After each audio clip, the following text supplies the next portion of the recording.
Hola, buenas tardes. Gracias por venir. Espero que hayas tenido un buen almuerzo. Estamos en Madrid. Tengo que practicar mi español un poco, pero we're going to do this in English. So. Thank goodness, because it's been a while since I've taken Spanish. So. Well, I'm so honored to be joined here today by Commissioner Mersinger from the CFTC to talk about everyone's favorite subject at the moment, which is crypto regulation. When I started this beat as a reporter, I did not expect that the CFTC would be the top of mind for everyone in every story, but I think it is the most important subject right now for the crypto industry. And there's no one better really to talk about where we're going, both I think from a US perspective and what that means more globally. So excited to hear your thoughts today. I think starting out, it would be helpful for people in the audience who maybe are not from the US to get an overview of why we have this setup in the US where securities and commodities regulation are different agencies, and also why is the CFTC under the remit of 2 agriculture committees in the Congress?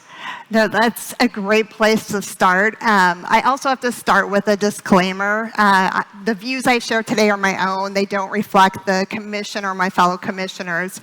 But with that, I'll kind of give a little bit of background as to what the CFTC, or the Commodity Futures Trading Commission, is.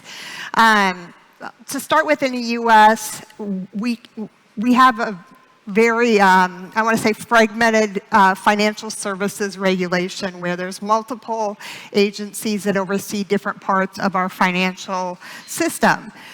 And if you're talking about securities, investment contracts, that goes through the Securities Exchange Commission.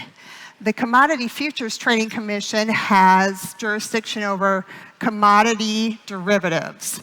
So the best way to explain that, I grew up on a farm, so I always go back to using cattle as an example. Believe it or not, we have derivatives on cattle, on corn, on wheat. That's actually where these markets started in the US. And when you think about cattle, we oversee the exchanges in the markets on cattle futures. So if you have a contract for what the future price of cattle will be, that's our jurisdiction. But we don't have jurisdiction over the auction house where the cattle are sold. And we call that spot or cash market jurisdiction. So it's really this derivative product and offering where we have jurisdiction. And as I said, we have all these contracts in grains, in livestock, and that's because these contracts really first started in the agriculture space. And the agency was originally at the US Department of Agriculture. And so our committees that oversee us in Congress are the House and Senate Agriculture Committees. Our sister agency, the Securities Exchange Commission, their oversight committee is House Financial Services and Senate Banking. So we have a lot of differences between the 2 agencies, different jurisdictions, and it just makes this whole discussion very interesting because it ends up coming down to, when you talk about crypto, you always hear the question in the US, is it a security or a commodity? And that's why it matters, and that's why you hear so much about the Commodity Futures Trading Commission now. I think it's become a somewhat infuriating question for many in the industry. I'm sure some regulators, reporters who are covering it, the perpetual question, is it a security or commodity? And I know that presents a limitation for the CFTC because we still don't really know of the thousands of crypto assets out there, maybe with the exception of Bitcoin, what actually is a commodity, as well as, even with commodities, what the CFTC actually has oversight with. So how do those limitations pose a threat or pose issues for you as a regulator as part of the CFTC? Yeah, so we have a jurisdictional gap in oversight of the cash market for cryptocurrencies that are truly commodities. The CFTC, we have what we call enforcement authority, so we can bring an enforcement action against fraud and manipulation in the cash markets.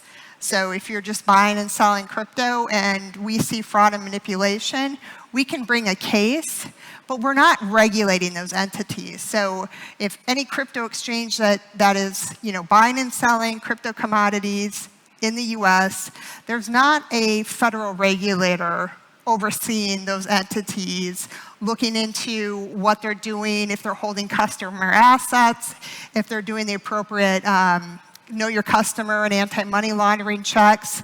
So right now, that's a jurisdictional gap that we have in the US. And we really need legislation to fill that. And that's something that we're trying to work through with Congress right now. So you've written some pretty strong dissents recently about enforcement actions in the DeFi space, which I know is very important to a lot of people at this conference. And I would recommend everyone read the dissents, especially the recent one about 3 DeFi enforcement actions the CFTC took.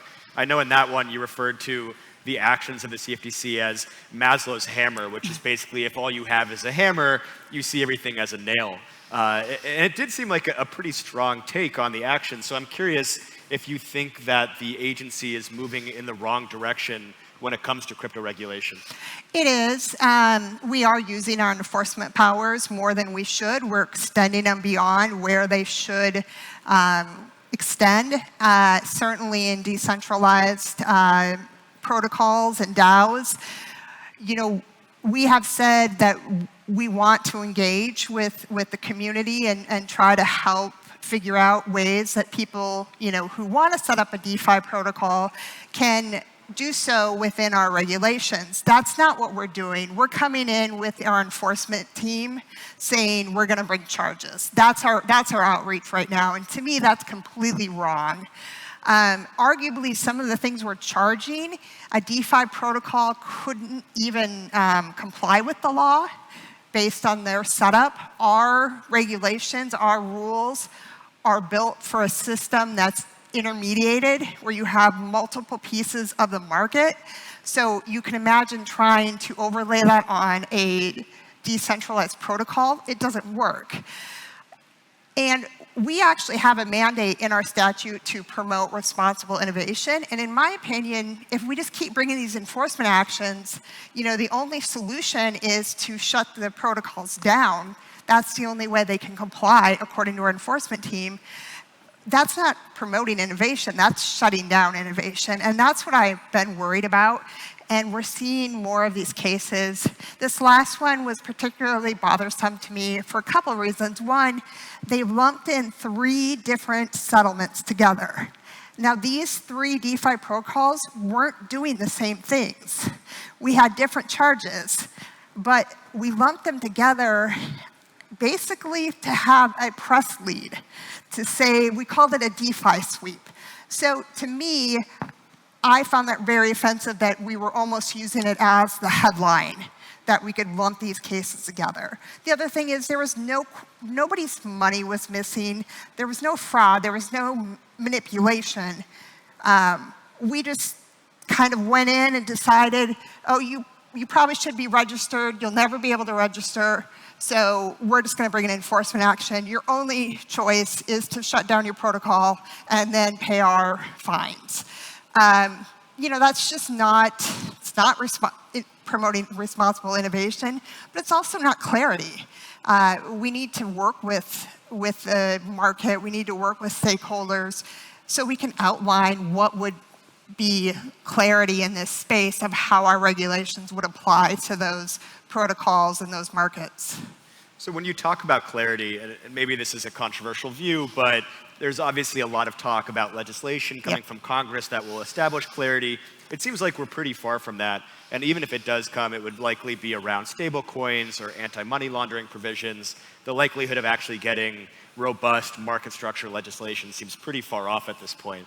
So assuming that vacuum continues, obviously one tool that the CFTC has is enforcement, but what else do you think the agency can do if we don't get legislation in the next 5 years or longer? Yeah, we can have roundtables with stakeholders. We can put out even just notices that say, here's how we're going to apply our statute to, you know, whether it's a DeFi protocol or token holders of a DAO, you know, here's how you might be held liable.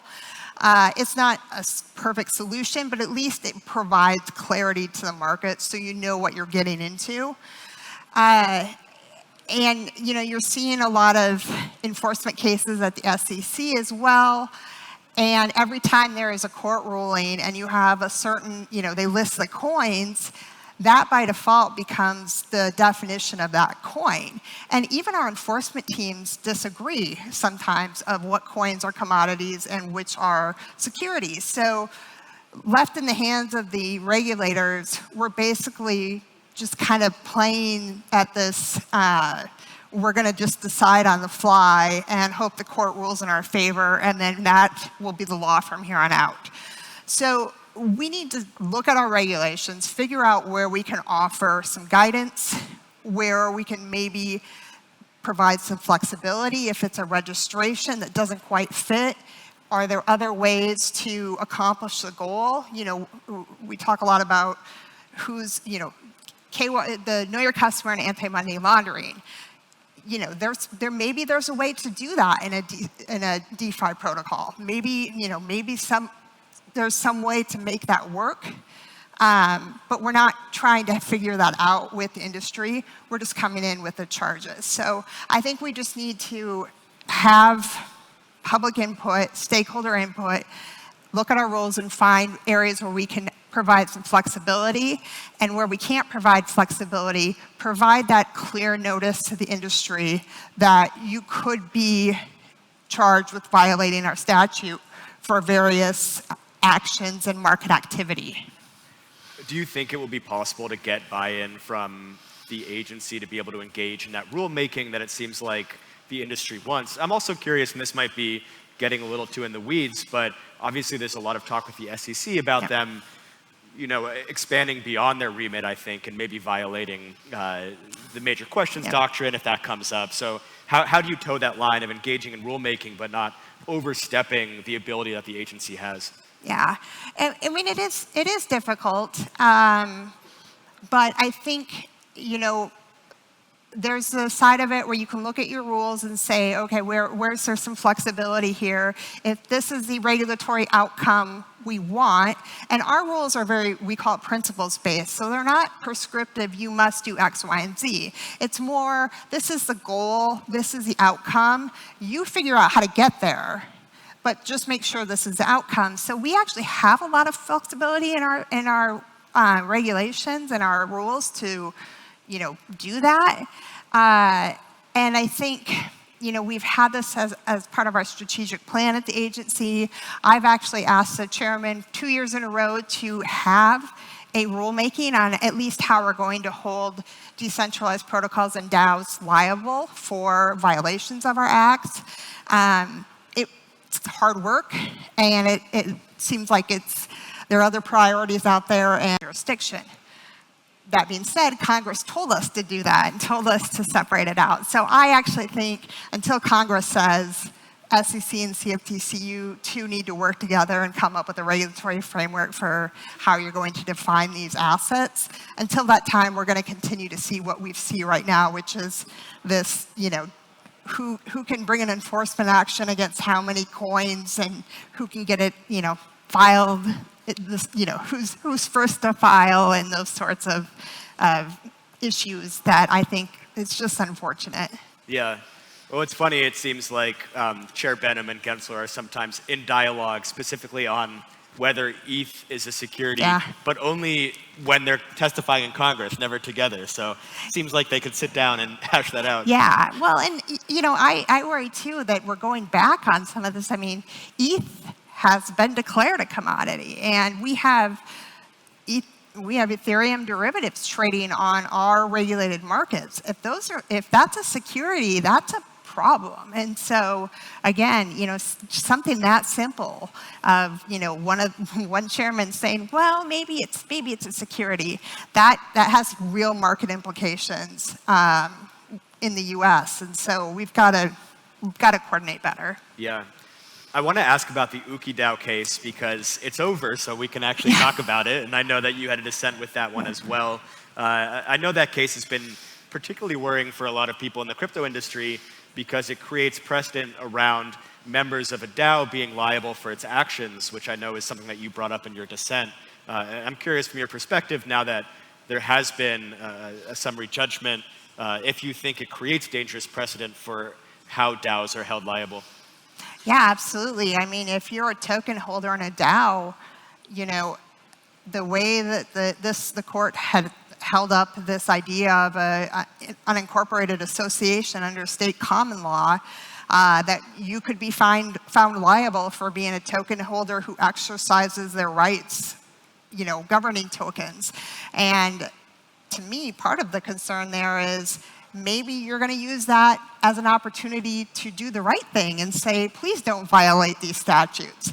But now we're saying, well, it doesn't matter if you're using them for good or bad, whether you have malicious intent or not, you're going to be liable. And I think it's hard for people who want to be involved in a DAO to understand that something as simple as voting with your governance token could hold you liable for a federal government enforcement action.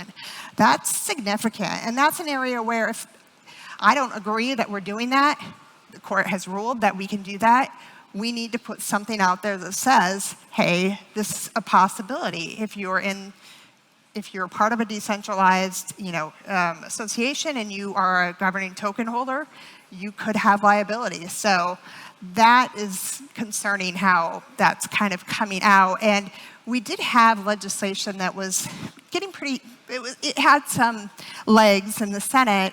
And after the UKIE case and the dissent, they pulled it back to try to address how we should look at DAOs going forward. So it was enough where it worried the lawmakers, the people who are supposed to set these laws, rather than our enforcement team.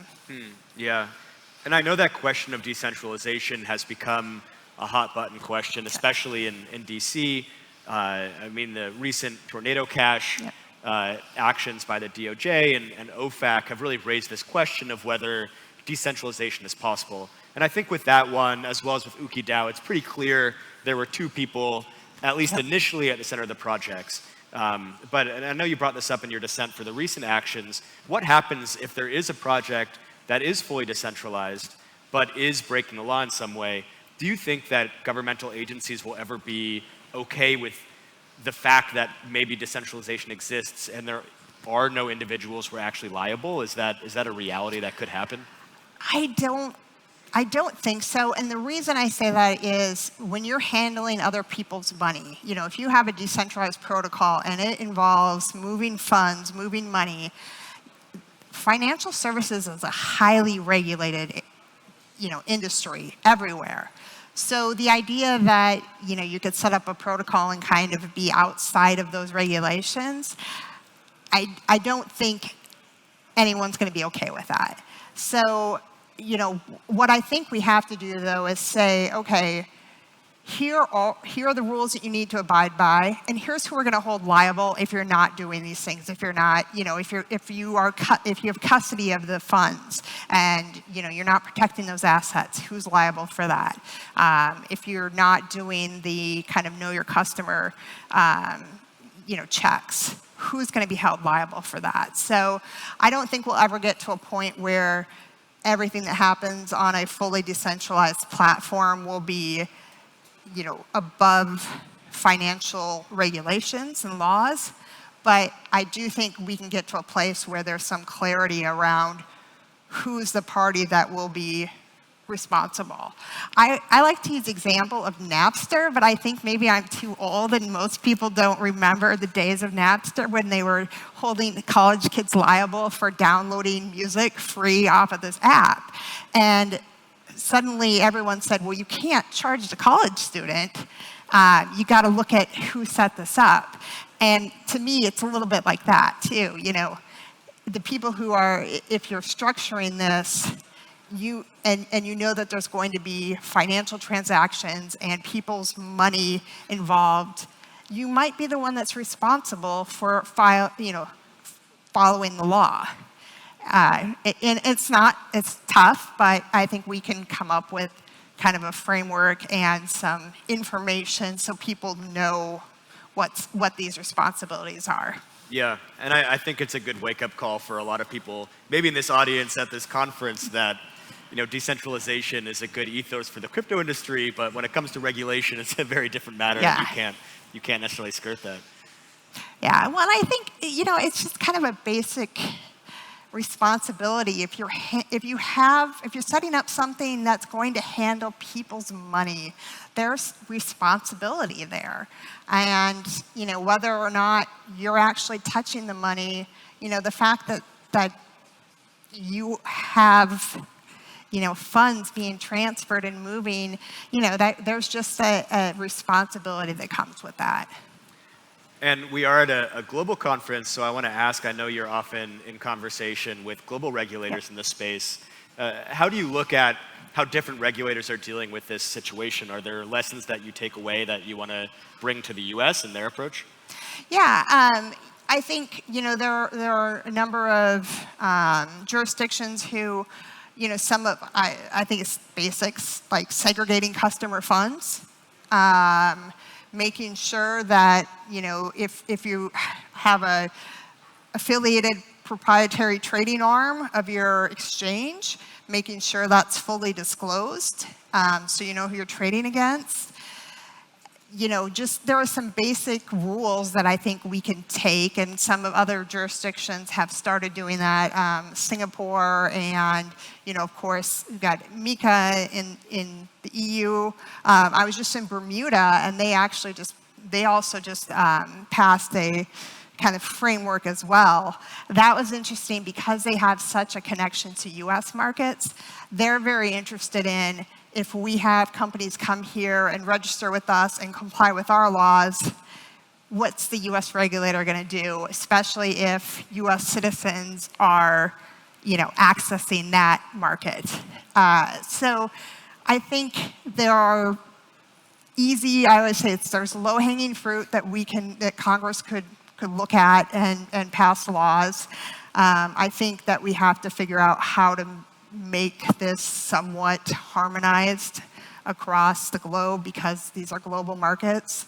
And, I think it's unfortunate when you do have a situation where, if another jurisdiction has robust rules and we come in and say, well, you're violating our statute because US customers have figured out how to get on these markets and you're not registered with us. So we've got to figure out how to make that happen. Yeah. How do you make that happen? A lot of it's, honestly, I've spent a lot of time on Capitol Hill talking to members of Congress, talking to both our committee and the Financial Services and Banking Committee, trying to get the members to understand that this is this isn't going away. I think there are still some members of Congress who think this is, crypto's a fad, blockchain's a fad, it's all going to go away, we can just ignore it. So getting them to understand, no, this is a very large market, it's not going away. There's a lot of interest here, there's a lot of, really interesting and important innovations that can help our financial services sector broadly. And so, we need to fine-tune some regulations to make sure that if people want to be in these markets, they can do so safely. Yeah. It seems like another main challenge is your sister agency at the SEC. Do you view them as undermining your own efforts at the CFTC? It is. It's tough, especially when you're talking about legislation and being up on Capitol Hill, because all of the commissioners at the CFTC will be up on Capitol Hill and saying there's a jurisdictional gap, it has to be filled, we need legislation. And we have a chairman at the SEC who goes up and says, everything's good, we've got all the power we need, we've got all the regulation and rules that we need to police this market. And it's just not true. So that's part of the education process too, is explaining to members of Congress that, I know what you heard, but let me give you examples of how that's not working. Yeah, well, I think unfortunately that's all the time we have. Could talk about this all day. Yeah. But I really appreciate you taking the time, and thank you all for joining us today.